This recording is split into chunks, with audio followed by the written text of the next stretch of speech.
आखिर ये mutual fund होता क्या है और म्यूचुअल फंड कैसे काम करता है? आपने टीवी एड्स में भी अक्सर सुना होगा कि म्यूचुअल फंड्स सही है, लेकिन क्या सच में म्यूचुअल फंड सही है? और क्या म्यूचुअल फंड्स में पैसे रखना सेफ है? अगर आप भी म्यूचुअल फंड्स में पैसे रखने जा रहे हैं तो ये वीडियो जरूर देख लें। आज हम आपको म्यूचुअल फंड से रिलेटेड सारी जानकारी देंगे, इसलिए वीडियो में बने रहिए।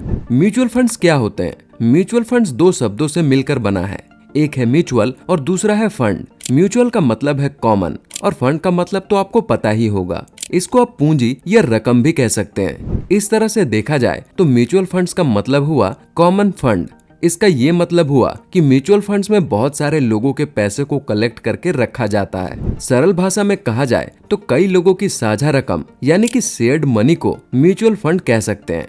दरअसल म्यूचुअल फंड में कई लोगों का पैसा एक साथ मिलाकर शेयर बाजार या निवेश योजनाओं में लगाया जाता है। चलिए इसे एक एग्जाम्पल से समझते हैं। एक आदमी है मिस्टर ए, इन्होंने अपनी कुछ सेविंग्स को म्यूचुअल फंड में इन्वेस्ट कर दिया। एक और आदमी है मिस्टर बी, इन्होंने भी अपनी सेविंग्स को म्यूचुअल फंड में इन्वेस्ट कर दिया। उसी तरह मिस्टर सी, मिस्टर डी और मिस्टर ई ने भी अपनी अपनी सेविंग्स को म्यूचुअल फंड्स में इन्वेस्ट कर दिया।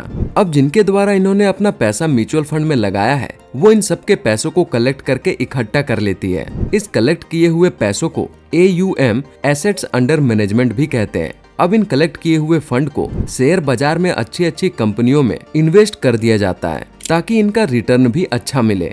शेयर मार्केट में कोई भी पैसा लगा सकता है। आप भी चाहे तो अपना पैसा म्यूचुअल फंड में न लगाकर डायरेक्ट शेयर मार्केट में लगा सकते हैं, लेकिन इसके लिए आपको उन कंपनियों के बारे में अच्छे से जानना पड़ेगा जिन कंपनियों के शेयर पर आप अपना पैसा लगा रहे हैं। लेकिन अगर आपको उतनी जानकारी नहीं है, फिर भी आप चाहते हैं कि आपका पैसा अच्छी कंपनियों के शेयर में लगाया जाए, तो फिर आप म्यूचुअल फंड में इन्वेस्ट कर सकते हैं। क्योंकि हर म्यूचुअल फंड को मैनेज करने के लिए प्रोफेशनल्स होते हैं जिन्हें हम फंड मैनेजर कहते हैं, जो मार्केट और शेयर बाजार को अच्छी तरह से समझते हैं। फंड मैनेजर ही डिसाइड करते हैं कि कलेक्ट किए हुए पैसे को कहां इन्वेस्ट करना है और कितना इन्वेस्ट करना है। इन्वेस्टमेंट से जो भी फायदा होता है वो लोगों को बराबर बांट दिया जाता है। चलिए इसे और इजी वे में समझते हैं। मान लेते हैं कि 20 चॉकलेट्स का एक पैकेट है जिसकी कुल कीमत 1000 रुपए है। इस पैकेट के साथ ये शर्त जुड़ी हुई है कि जो भी खरीदना चाहे वो पूरा का पूरा डिब्बा ही खरीद सकता है। अब मान लेते हैं कि कोई एक व्यक्ति सिर्फ 5 चॉकलेट्स खरीदना चाहता है, लेकिन अगर उसे चॉकलेट्स चाहिए तो पूरा डब्बा ही खरीदना होगा। ऐसी स्थिति में 4 लोग मिलकर उस पूरे डिब्बे को 250 रुपए जमा करके खरीद लेते हैं। फिर जब 20 चॉकलेट्स वाले इस डब्बे का प्राइस 1000 रुपए से बढ़कर 1600 रुपए हो जाते हैं, तब फिर जिन लोगों ने मिलकर इसे खरीदा था उन्हें 450 रुपए वापस मिलेंगे। इस तरह जिन्होंने भी इन चॉकलेट्स पर पैसा लगाया उनको 200 रुपयों का फायदा हुआ। म्यूचुअल फंड्स भी कुछ इस तरह ही है। चलिए अब जानते हैं म्यूचुअल फंड्स के टाइप के बारे में।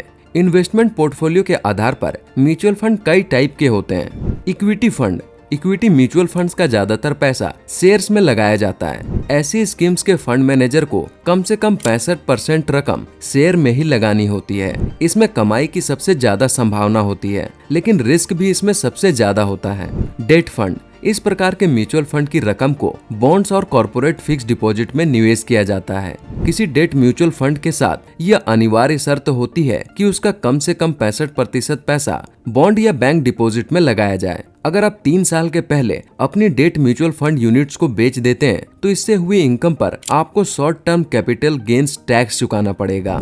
Balance mutual fund, balanced mutual fund आपके पैसों को शेयर और बॉन्ड दोनों में लगाते हैं। जैसा कि आप जानते हैं कि शेयर में रिटर्न ज्यादा मिलता है लेकिन वो रिस्की होते हैं, जबकि बॉन्ड सुरक्षित होते हैं लेकिन उसमें आपको रिटर्न कम मिलता है। Tax saving mutual fund, tax saving mutual funds को इक्विटी लिंक्ड सेविंग स्कीम या ELSS भी कहा जाता है, क्योंकि इक्विटी लिंक्ड सेविंग स्कीम या ELSS में लगाए गए पैसे पर सरकार टैक्स छूट देती है, इसलिए इन्हें टैक्स सेविंग म्यूचुअल फंड्स कहा जाता है। ये टैक्स बचाने के कुछ सबसे अच्छे उपायों में से एक है। ELSS में निवेश किया गया पैसा कम से कम 3 साल के लिए लॉक्ड हो जाता है, यानी कि आप इनमें लगाया गया पैसा 3 साल के पहले नहीं निकाल सकते हैं। इंडेक्स फंड, इंडेक्स फंड भी दूसरे इक्विटी फंड की तरह शेयरों में पैसा निवेश करता है, लेकिन इंडेक्स फंड इक्विटी फंड से बिल्कुल अलग होता है, क्योंकि इसमें चुने हुए शेयरों में पैसा नहीं लगता, बल्कि index fund direct stock market पर लगाया जाता है। जैसे सेंसेक्स, निफ्टी, CNX 200, CNX 500 वगैरह।